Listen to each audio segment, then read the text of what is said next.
be. Researchers believe this technology could prove to be a more gradual, less labour-intensive way of mustering cattle, gradually guiding stock from the far reaches of the property back to the cattle yards. You would just simply program the device so that the boundary moved day by day. And that means that the cost of mustering, the stress of the cattle on mustering is greatly reduced. However, if you can replace those fences with a satellite technology that it moves the cattle where you want them on a regular basis without stress, you've got a winner. While the current battery pack powers the collar for 9 days, ultimately the units would have to last indefinitely, either solar powered or driven by kinetic energy, the animal's own movements.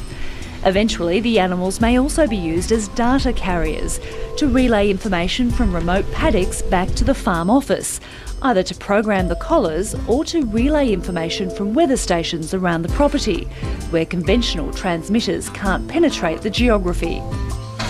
Researchers stress this technology is still only at the experimental stage, and a world without fences is still some years from commercial reality.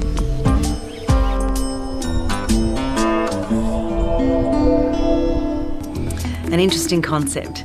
Now let's go to the Northern Territory, where fences are few and far between.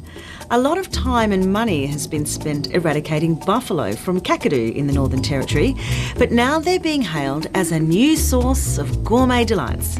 A Darwin couple is producing low cholesterol buffalo milk at the Territory's first buffalo dairy.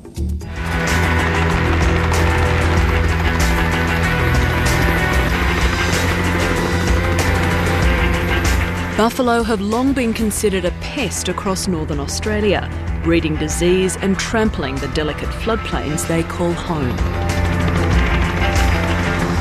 They're still in plague proportions in parts of the top end, with at least 50,000 roaming across Arnhem Land. They came from Indonesia originally. They supplied the first settlements in the Coburg area and Melville Island. All of those settlements were eventually abandoned and the buffaloes escaped. These farmers are hoping to turn the animal's bad reputation around by starting a top-end buffalo milk industry.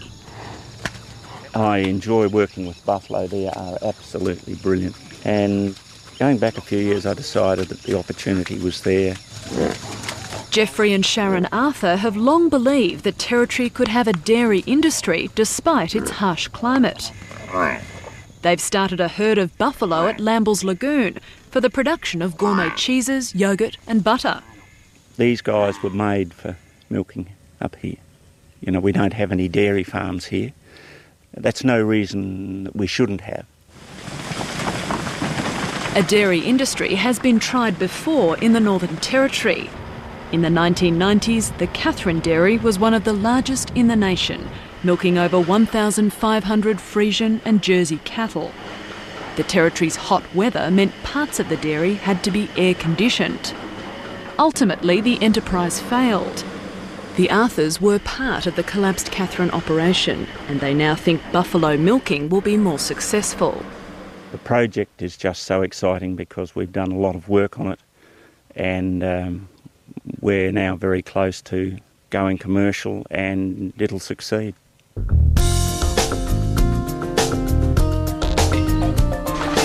The key was finding a buffalo breed that could produce milk in the Territory's harsh climate. Barry Lemke was brought in to help. He spent his life working with these animals at the Territory Government's Beatrice Hills Research Farm. Barry Lemke's work has focused on Indian riverine buffalo, which were introduced to the Territory 14 years ago and have thrived. He's been breeding them for dairies around the country and overseas. I mean, this is basically the home of buffalo. We've supplied the rest of Australia. Good girl. The Arthur's pilot buffalo dairy at Lambles Lagoon may be small, but they aren't skimping on creature comforts for their herd. They come in and they'll get under the sprinklers during the day. We're putting in fans. The flat TV will come later, of course. All the buffalo calves, like Conchetta and Novella, are groomed daily and get a lot of personal attention. They are genuinely affectionate. Like when you give them a scratch, the tails will go up in the air, so you know that they're happy with what you're doing. Jeffrey Arthur's close relationship with his buffalo has jokingly earned him the title of Buffalo Whisperer.